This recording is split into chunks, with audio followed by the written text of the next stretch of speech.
দেখো আমরা সবাই খেতে বসে পড়েছি। এই যে আমি আর আমার বর খাচ্ছি, আজকে বাবা নেই, তো বাবা কাজে রয়েছে, বাবা একটু পরে আসবে। আর আজকে কি কি রান্না হয়েছে দেখিয়ে দিই। এই যে এখানে আছে মিষ্টি কুমড়ো ভাজা, এখানে আছে একটা ঘ্যাট করেছে মা সবজি দিয়ে, নিরামিষ ঘ্যাট।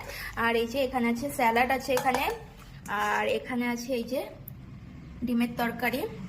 দেখতে তো দারুণ হয়েছে। তো চলো এবার খেয়ে দেখি যে রান্নাগুলো কেমন হয়েছে। বন্ধুরা এই যে এখন আমি ঘ্যাট দিয়ে খাবো, তো চলো খেয়ে ঘ্যাটটা কেমন হয়েছে। আর দেখো সবাই আমাদের তো তাকিয়ে যাচ্ছে। ঘ্যাটটা খেতে ভালো হয়েছে, তো চলো ঘ্যাটটা দিয়ে এবার খাবো ডিম দিয়ে।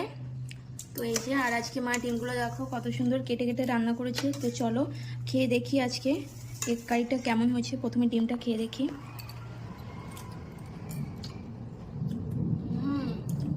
দারুণ হয়েছে। তো বন্ধুরা আজকে এগ কারিটা কিন্তু খেতে দারুণ হয়েছে।